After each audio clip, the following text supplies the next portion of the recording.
હારા લાવવા જોઈએ ને. આ ગળી ગયેલા ને કાળા પડી ગયેલા કેળા તેમ મને અર્પણ કર્યા. પણ શંકર તો શંકર ઉદાર છે એમ કે ભલે ગળી ગયેલા કાળા પડી ગયેલા કરા, પણ કમસે કમ કેળા તું અહીંયા લાવી તો ખરી રંભા ફલ. ત્યાંથી આપણે પાછા ના મળે. પછી દાદીમાં આમ ખાટલાનો છેડો પાથરી ખોળો પાથરીને માંગણી કરે કે હે મહાદેવ, હે દયા નિધુ, હે દયાનિધિ, હે શંકર ભગવાન દયાના સાગર, મારા દીકરાને ઘરે દીકરો આપજે. શંકર ભગવાન કેળાની સામે જોવે. પછી કેવો દીકરો ગળી ગયેલો ને કાળો પડી ગયેલો ને. તેથી મહાદેવને હારી વસ્તુ અર્પણ કરજો. આમ રૂષ્ટ પુષ્ટ કેળા, તંદુરસ્ત, આમ સુંદર મજાના રંભા ફલ શંકર ભગવાનને એક નહીં બે નહીં ડઝન લૂ માખે અર્પણ દે. લે મહાદેવ, આ તને બહુ વાલા છે ને, લે મહાદેવ છે. અમારે હમણાંજી ગયા વર્ષે અમેરિકામાં કથા હતી સનાતન હિન્દુ ટેમ્પલમાં, તો મેં આમ કેળાનો મહિમા બતાવ્યો. હું તમને કહું બીજે દિવસે એટલા બધા કેળા આવ્યા ને કે શંકર ભગવાન કેળાથી ઢંકાઈ ગયા.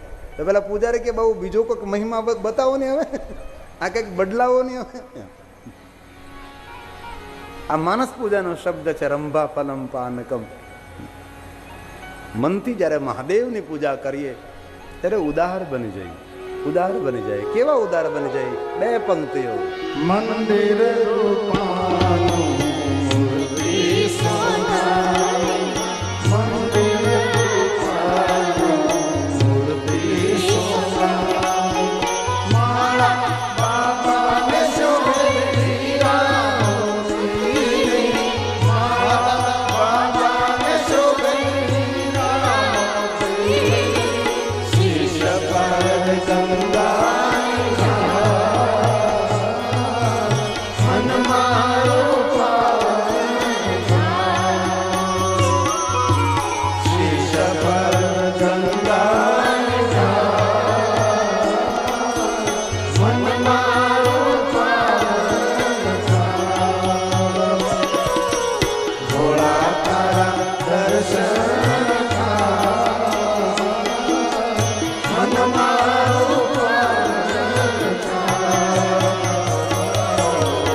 ભગવાન મહાદેવની વિવિધ પ્રકારે અનેક પ્રકારે ભગવાન શંકરની પૂજા છે. મહાદેવનો અદ્ભુત મહિમા છે. બ્રહ્મા બોલે છે, નારદ, એક સમયે ભુવનના દેવતાઓને મેં બ્રહ્મલોકની અંદર આમંત્રિત કર્યા. દેવતાઓએ મને પ્રશ્ન કર્યો કે હે પિતા બ્રહ્મા, અમે આપની કઈ સેવા કરીએ? ત્યારે બ્રહ્મા કહે છે, દેવતાઓ, આપ મારી કઈ સેવા કરો એના માટે મેં આપને આમંત્રિત નથી કર્યા, પરંતુ તમારા સૌની મને ચિંતા થાય, કારણ કે હું આપ સૌનો પિતા છું. દેવતાઓની ચિંતા કરે છે બ્રહ્માજી. કઈ વાતની ચિંતા બ્રહ્મા? હવે બ્રહ્માજી બોલે છે કે દેવતાઓ, હું જે તમને પ્રશ્ન કરું એ પ્રશ્નનો મને જવાબ આપો. બ્રહ્માજી પહેલો પ્રશ્ન કર્યો છે કે દેવતાઓ, તમને જે વૈભવ મળ્યો છે એ રોજ તમારી પાસે રહે તેના માટે કોઈ વ્યવસ્થા કરી છે? દેવતાઓ કહે નહીં.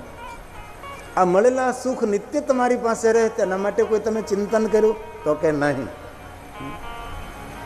તો આપ કહો દેવતાઓ, કોઈ દુઃખો આવે, કોઈ દુઃખ ઊભા થાય, એ દુઃખોના નિવારણ માટે તમે કોઈ ઉપાય કર્યો છે? દેવતાઓ કહે નહીં, અમે તો ખાઈ પીને મજા કરીએ છીએ, લહેર કરીએ છીએ.